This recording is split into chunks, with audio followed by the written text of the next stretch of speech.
कहता है आसमान में छेद नहीं होता, एक पत्थर तो तबीयत से उछालो यारो। ये शब्द मैं बोल रहा हूँ एक ऐसे आर्यवीर के लिए जिन्होंने लॉकडाउन के दौरान समाज के लिए एक अलग से उदाहरण प्रस्तुत किया है। उन्होंने एक ऐसा कार्य किया है जो प्रेरणादायक भी है, प्रशंसनीय भी है और समाज को एक नई दिशा देने वाला भी है।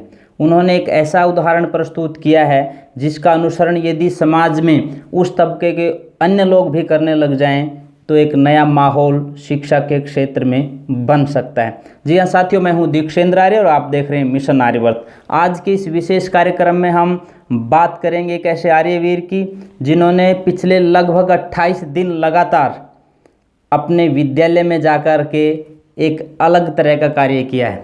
रोहतक जिले के गांव गड़ावठी के राजकीय वरिष्ठ माध्यमिक विद्यालय में अध्यापन का कार्य कर रहे विवेकानंद शास्त्री जी ने पिछले 28 दिन में एक अनोखा कार्य करके दिखाया है।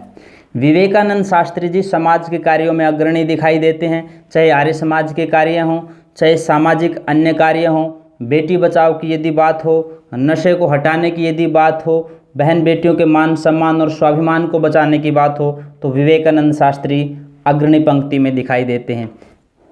विवेकानंद शास्त्री जी के दो पक्ष हैं, एक अपने उनके विद्यालय का पक्ष है, दूसरा उनके समाज का पक्ष है, और वो कभी भी एक पक्ष के कारण से दूसरे पक्ष को कम नहीं होने देते हैं। ये विवेकानंद शास्त्री जी की विशेषता है। विवेकानंद शास्त्री जी पिछले लगभग 27-28 अप्रैल से अपने विद्यालय में प्रतिदिन जा रहे हैं, जबकि विद्यालयों की छुट्टियां हैं। सुबह 8 बजे जाना, रात को 8 बजे और कई बार तो 11 और 12 बजे वापस आना, ये विवेकानंद जी की दिनचर्या है। आखिर विवेकानंद जी इतने समय तक विद्यालय में कर क्या रहे हैं, इसके बारे में आज हम चर्चा करेंगे।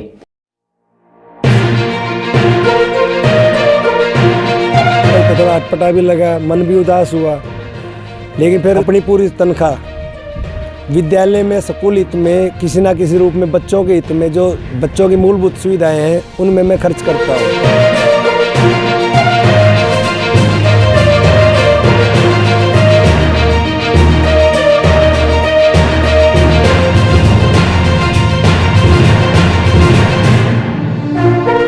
आप अपना नाम बताएंगे? गुरमीत सिंह है जी मेरा नाम।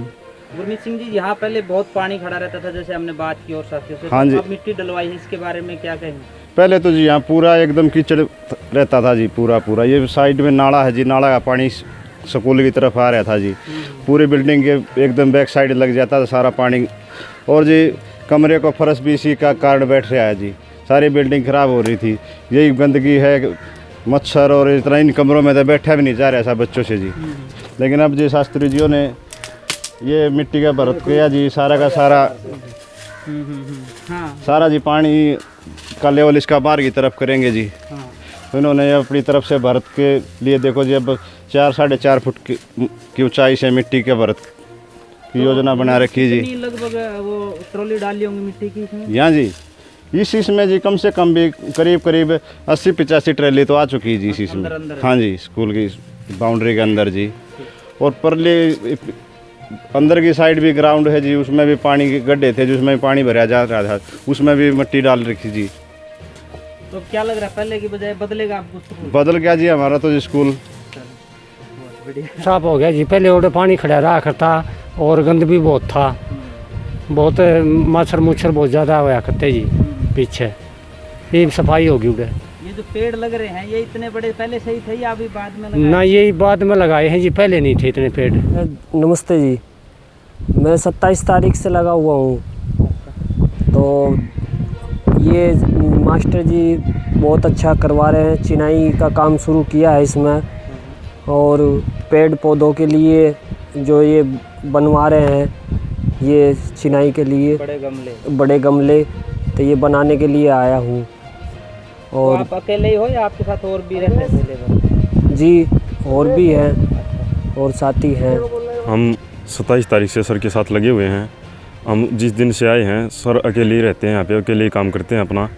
उस दिन से हमने अपना एक लक्ष्य बना लिया है कि हम सर के साथ रह के अपने स्कूल को चमकाएंगे, अच्छा बनाएंगे। पानी की कमी थी यहाँ पे, तो सर 2 मोटर लगा के यहाँ पे अच्छा प्रबंध किया पानी का। मेरे साथ एक मेरा बड़ा भाई है साहिल, और 2 दोस्त हैं मेरे, राहुल और अंकित। हम चारों की टीम है, हमने सर के साथ मिलके काम किया है। भ्राता दीक्षेंद्र जी 7 सितंबर 2017 को मैं यहाँ पे आया था। उससे पहले मैं 19.25 साल अजायब में था। तो यहाँ आने के बाद देखा तो यहाँ डॉक्टर पुष्पा शर्मा प्रिंसिपल थी हमारी। तो ये सारी पहले की जो मेहनत दिख रही है सारी उन्हीं की है। जंगल में मंगल किया है उन्होंने। तो अब अगस्त में वो स्थानांतर होके भगवतीपुर गांव में चली गई हैं। यहाँ पे हमारे सुरेश कुमार जी गरसा हैं प्रिंसिपल, वो आए हैं। अगले साल जून जुलाई में उनकी रिटायरमेंट है। तो अब 27 तारीख से, आज 24 तारीख हो गई, पिछली 27 तारीख से, अप्रैल 27 तारीख से ये 4 वो स्टार्ट किए थे, केवल 4 गमलों का वो करने के लिए। लेकिन उसके बाद यहाँ आके देखा मैंने, ये 4 बनवाने का वो था। उसके बाद काम देखा, पहले भी देखते थे तो मन में विचार आया भाई लॉकडाउन का क्यों ना सदुपयोग कर लिया जाए। घर में भयभीत होकर बैठने से अच्छा स्कूल में कुछ धर्म कर लिया जाए। कुछ सरकारी स्कूलों में लोग बाग समय नहीं लगाते। कुछ मन में विचार ही आया इसको प्राइवेट स्कूल से भी अच्छा बना के दिखाएं, ताकि बच्चे जब आए स्कूल में तो एक नया लुक मिले उनको पढ़ने के लिए, साफ़ सफाई मिले, सुंदरता मिले, पर्यावरण की शुद्धि हो। तो इसमें 27 तारीख से 6 तारीख तक तो कार्य चला स्कूल की तरफ से जो ग्रांट आई हुई थी। उसके बाद और भी कार्य होते हैं तो इतना बजट नहीं था स्कूल का ग्रांट का। तो 7 तारीख से यानी 7 मई से अब ये मेरी तरफ से चल रहा है। आज 24 हो गई है तारीख। और कुछ गांव से भी रिस्पॉन्स आने लगा है। सरपंच हमारे गांव की मुखिया है जो दर्शना देवी कुंडू हैं, उनके पति हैं जो समुद्र सिंह कुंडू प्रतिनिधि सरपंच, तो उन्होंने भी आश्वासन दिया। पहले भी पूरा सहयोग किया उन्होंने, अब भी बीच बीच में आते रहते हैं। तो उन्होंने भी इंटरलॉक वगैरह ये सब कहा है करवाने के लिए। और बाकी मैं भी हूँ। और आज भी बात हुई मेरी बलराज कुंडू जी से, शायद वो कल आके वो खुद अपने हाथों से भी पौधारोपण करेंगे।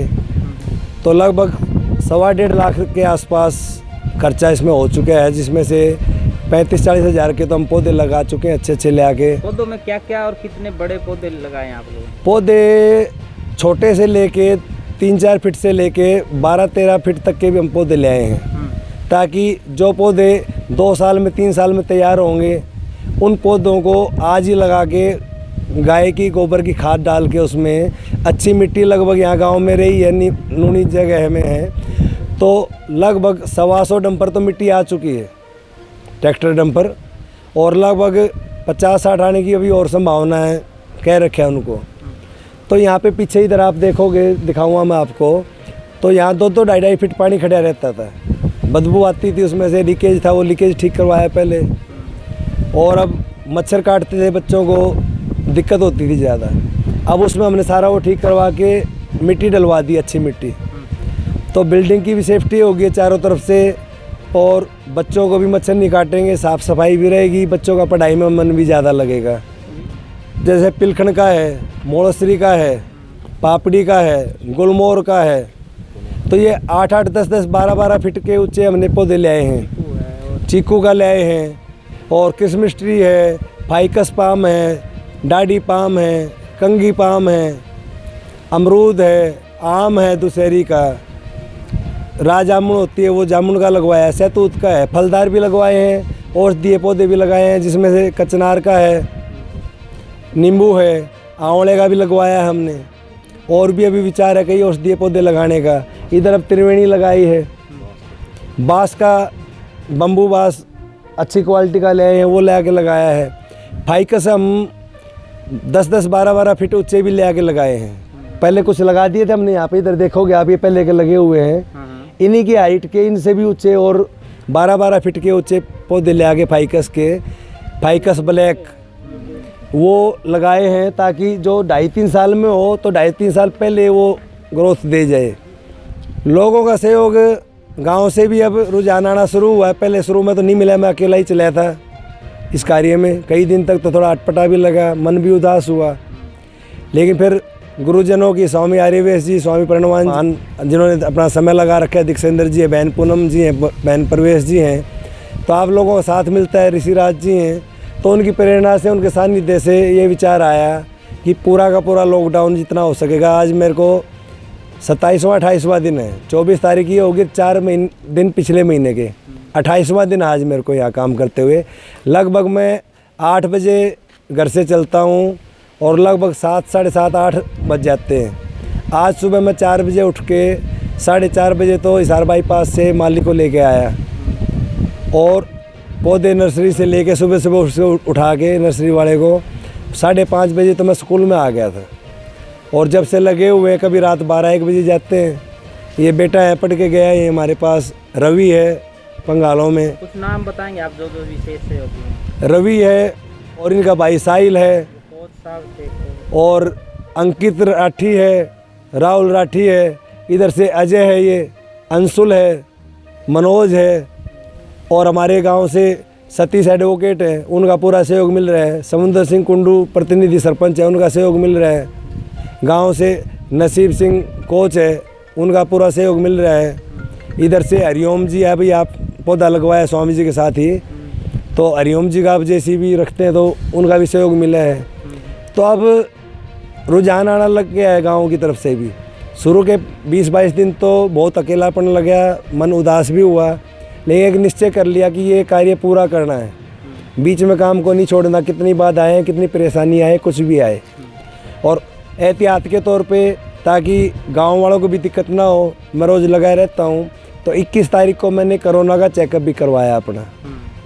हालांकि ज़रूरत नहीं थी, लेकिन फिर भी कहीं ऐसा ना हो भी मेरी वजह से गांव में दिक्कत हो जाए कोई।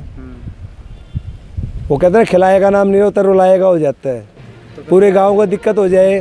तो 21 तारीख को मैंने करवाया, तो नाक से पूरा सैंपल लेके सिविल हॉस्पिटल रोहतक में, और 23 तारीख को उसकी रिपोर्ट आई है, तो आप ठीक ठाक हो? नेगेटिव है रिपोर्ट, बिल्कुल ठीक ठाक हूँ। वो एक एहतियात के तौर पे मैंने करवाया है, ताकि मेरी वजह से दिक्कत ना हो किसी को। विवेक जी, अभी जो आपने काम किया है, ऐसे काम के पीछे आपका जो मानसिकता रही है, उद्देश्य क्या था आपका ये काम करने के पीछे? दीक्षेंद्र जी, मेरा मानना ये है, 15 मई 1998 को मैंने सरकारी सेवा में नियुक्ति की थी, ज्वाइनिंग की थी। उससे पहले 3 महीने में दुबड़दन माजरा 89 डेज पे रहा था। 3 महीने खड़वाड़ी पास में गांव है, अक्टूबर, नवंबर, दिसंबर 1997 में खड़वाड़ी रहा हूँ मैं 3 महीने। तो वहाँ देखा मैंने, अध्यापकों का भी देखा, बच्चों का भी देखा। तो लोगों की मानसिकता यही है भी सरकारी स्कूल है, सरकार बहुत गारंटी देती है, सरकार अपने आप कर लेंगी। तो उतना रुझान नहीं मिल पाया। तो पक्की नौकरी मेरी सरकारी नौकरी की ज्वाइनिंग है 15 मई 1998। अजय में मैंने ज्वाइन किया था, ये पास में गांव है अजय ब्रांड, मदीने के पास में। तो वहाँ पे भी एक ही लक्ष्य लेके वो किया था भी संस्था में मास्टर नहीं बनना, भाई पैर पे पैर रख के बैठ जाएं या खाली बस पढ़ाने से सीमित रह जाएं। भाई जो हमारा नैतिक कर्तव्य है एक अध्यापक का, भाई समाज का संपूर्ण विकास हो, विद्यालय का चहुमुखी विकास हो, तो उसको मद्देनजर रखते हुए मैंने लक्ष्य बनाया ज्वाइनिंग पे ही, भाई जितना हो सकेगा तन मन धन से संस्था में सहयोग करूँगा। तो 19 साल मैंने अजायब में पढ़ाया। तो आज भिवानी में अमित सिंह नैन जज बने हुए हैं, पहले गुड़गांव थे, वो भी मेरे स्टूडेंट रहे हैं। कोई जज बने हुए हैं, कोई पुलिस में है, कोई फौज में है, कोई अच्छी अच्छी कंपनियों में है। तो मेरी असली पूंजी तो यही है, जो बच्चों को मैंने अच्छे विचार दिए, अच्छी शिक्षा दी और कोशिश की है उनको समझा के वो किया जाए। और शिक्षकों को या और साथियों को क्या मैसेज देंगे कि ऐसे काम के बाद? देखो जी, दूसरों के लिए कहना बहुत आसान होता है। मेरा विचार ये है कि किसी की ना तो निंदा करो ना प्रशंसा करो, अपने आप जितना हो सके तन मन धन से कार्य करो। उसको देख के बहुत प्रेरित होते हैं। मेरे साथी बहुत हैं जो मेरे लक्ष्य कदम पे चल रहे हैं, भाई ना कुछ खाएंगे ना खाने देंगे और ना कभी कुछ वो करेंगे।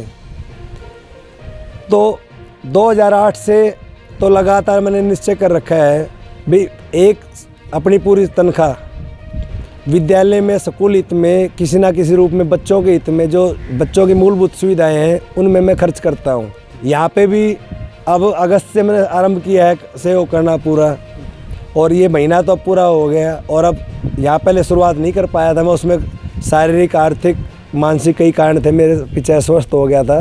लेकिन अगस्त 19 से लगातार मैं पूरे एक्टिव उसमें काम कर रहा हूँ। और इधर आप देखोगे तो पूरा जितना सहयोग हो सके है वो किया भी है। इधर विद्यालय के आगे भी सारे के सारे पौधे लगाए हैं, ऐसे ऐसे पौधे लगाए हैं जो सरकारी स्कूलों में लगाते ही नहीं लोग बाग। ये मान जाते हैं कि सरकार गारंटी देती है, सरकारी स्कूल में लगाने की क्या ज़रूरत है। लेकिन मैं ये कहता हूँ बाकी साथियों को भी, गांव वालों को भी संस्थाएं हैं जो वो गांव वालों से बढ़ के नहीं होती। सरकार सहयोग करती है, लेकिन बगैर गांव के सहयोग के, बगैर दानी महानुभाव के सहयोग के ये कार्य पूरे नहीं हो सकते। तो सरकार भी सहयोग करे और हम भी मिल के तन मन धन से कार्य करें, तब जाके बात बढ़ेगी। ये तो एक तरह से ऐसा लगता है कि जैसे विद्यालय का पूरा जीर्णोद्धार हो रहा है। और मैं डॉक्टर विवेकानंद शास्त्री, इनके सारे सहयोगी जो गांव के नौजवान हैं, विद्यार्थी भी जो इनके शिक्षक भी हैं, और भी कई कार्यकर्ता जो बड़े जिम्मेदार हैं, वो इनका सहयोग भी कर रहे हैं। और निस्संदेह ऐसा लगता है कि ये कार्य जो इन्होंने शुरू किया है, ये लॉकडाउन में एक बहुत बड़ा इन्होंने एक आदर्श स्थापित किया है। लोग तो लॉकडाउन में छुट्टी मना रहे हैं और अपने व्यक्तिगत कामों में लगे हुए हैं, किंतु विवेकानंद जी ने इस विद्यालय में, क्योंकि ये यहाँ पढ़ा रहे हैं, जिस तरीके से काम शुरू किया, ये इनके परोपकार का एक बहुत बड़ा उदाहरण इनके जीवन में जो परमात्मा ने प्रेरणा की है, इनके पिताजी ने, इनके परिवार से जो इनको संस्कार मिले हैं, ये बहुत कम लोगों में देखने को मिलते हैं कि परमात्मा अच्छे कार्यों में हमेशा मदद करते हैं, समाज भी अच्छे कार्यों में मदद करता है।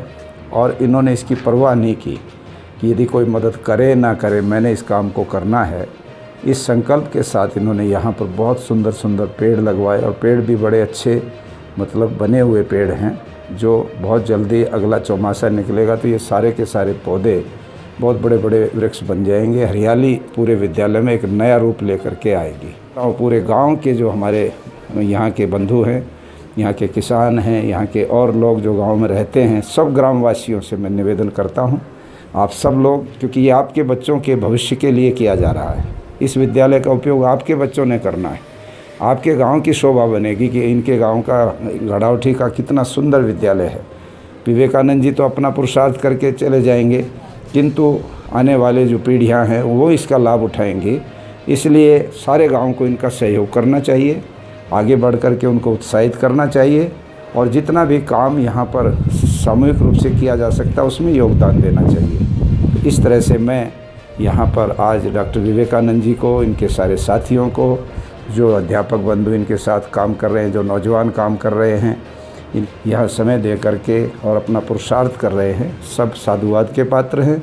और मैं डॉक्टर विवेकानंद जी को इस बात के लिए बहुत बहुत शुभकामना देता हूँ, उनको शुभ आशीष देता हूँ। परमात्मा करे उनकी ये भावनाएँ इसी प्रकार से बने रहें, और समाज में वो जहाँ भी हों अच्छे कार्यों से अपनी यश कीर्ति को बढ़ाएं, और परोपकार के कामों में हमेशा लगे रहें। आपने देखा किस प्रकार से विवेकानंद शास्त्री जी, जिनको हम विवेक कहते हैं, वो सार्वदेशिक आयुक्त परिषद हरियाणा के संगठन मंत्री भी हैं, संस्कृत के अध्यापक भी हैं। समय जितना विद्यालय को देते हैं उसके साथ साथ समाज के कार्यों में भी समय देते हैं। यज्ञ के प्रति उनकी बहुत निष्ठा है, और अपनी गाड़ी में 24 घंटे यज्ञ का सामान रहता है। हवन कुंड से लेकर के यज्ञ पात्र, हवन सामग्री, घी, कपूर, माचिस, कंप्लीट यज्ञ का सामान उनकी गाड़ी में हर समय रहता है। दूसरी विशेषता ये है, जब भी किसी साथी का जन्मदिन होता है तो विवेक जी खुद अपना यज्ञ कुंड, अपना सारा यज्ञ का सामान लेकर के उनके घर पहुंच जाते हैं। वो मना करते हैं कि केक काट करके हम जन्मदिन नहीं मनाएंगे, ये हमारी संस्कृति नहीं है। हमारी संस्कृति यज्ञ की संस्कृति है, और वो यज्ञ करके उनका जन्मदिन मनवाते हैं। उनके बहुत अच्छे साथी हैं ब्रह्मदेव जी, उनके साथ वो देश के कोने कोने में भ्रमण के लिए गए, उन्होंने अलग अलग जगह यज्ञ भी किए। ये सारा उनसे जानेंगे, उनके संबंध किन किन लोगों से हैं, विवेक जी का अपना कार्य करने का तरीका क्या है, और आर्य समाज के सन्यासियों से लेकर के, विद्वानों से, नेताओं से लेकर के राजनैतिक नेताओं के साथ उनके अपने रसूख हैं, उनके अपने संबंध हैं, और वो उनकी अपनी कार्य कुशलता है। अपनी व्यवहार कुशलता है विवेक जी की। विवेक जी की सबसे बड़ी बात यह है कि जैसा उन्होंने अभी बताया थोड़ी देर पहले, अपनी 1 साल में जो 12 महीने की सैलरी होती है उसमें से 1 महीने की तनख्वाह वो उसी विद्यालय में लगाते हैं जिस विद्यालय में वो पढ़ाते हैं।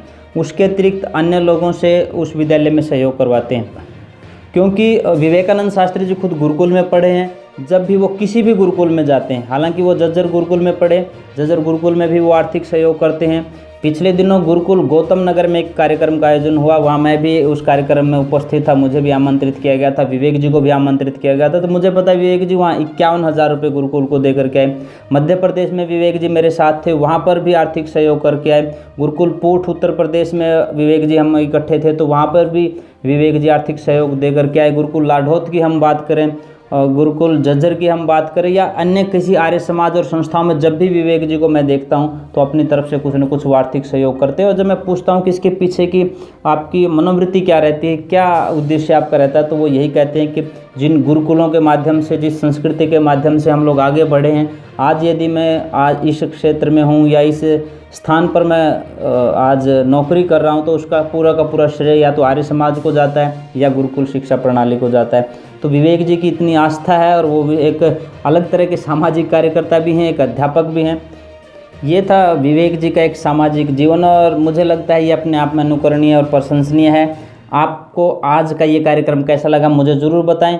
और लॉकडाउन के दौरान जैसे हमने पिछले एपिसोड में दिखाया था कि जालौर के एक नौजवान कुपाराम आर्य ने अपना खून दे करके एक महिला मजदूर की जान बचाई, वो भी अपने आप में आर्य समाज का गौरव बढ़ाने वाला था। और आज जो कहानी, आज जो कार्यक्रम हमने आपके सामने रखा है, वो भी आर्य समाज का गौरव बढ़ाने वाला है। इस प्रकार से एक संस्कृत अध्यापक सरकारी नौकरी करते हुए समाज के लिए एक एग्जाम्पल सेट करता है, एक उदाहरण प्रस्तुत करता है, वो भी वंदनीय है। आपके पास भी यदि ऐसी कोई कहानी है तो आप मुझे ज़रूर लिख करके भेजिए। 9354840454 93 548 40 454 ये व्हाट्सअप नंबर है। इस पर वो आप कहानी भेजिए और मुझे टेलीफोन ज़रूर करें। जब भी आप कहानी भेजें तो हम प्रयास करेंगे कि आपकी वो कहानी मिशन आर्यवर्त के माध्यम से देश दुनिया में चली जाए। आपको वीडियो अच्छी लगी तो इसको शेयर ज़रूर कीजिए, कमेंट बॉक्स में अपनी प्रतिक्रिया ज़रूर दीजिए, और इसके अलावा हम लोग क्या नया कर सकते हैं इसके बारे में भी आप सभी के सुझाव आमंत्रित हैं। आप सभी से ये आशा करते हुए कि मिशन आर्यवर्त के सभी कार्यक्रम आपको पसंद आ रहे होंगे, और ऋषि दयानंद की मान्यताओं और वेद के सिद्धांतों की पुनर्स्थापना में प्रयासरत मिशन आर्यवर्त निरंतर इसी प्रकार से आप सभी के सहयोग से आगे बढ़ता रहेगा। सबको नमस्ते, जय हिंद। साथियों, इस वीडियो को ज़्यादा से ज़्यादा लाइक करें, कमेंट करें, शेयर करें और चैनल को सब्सक्राइब करना ना भूलें।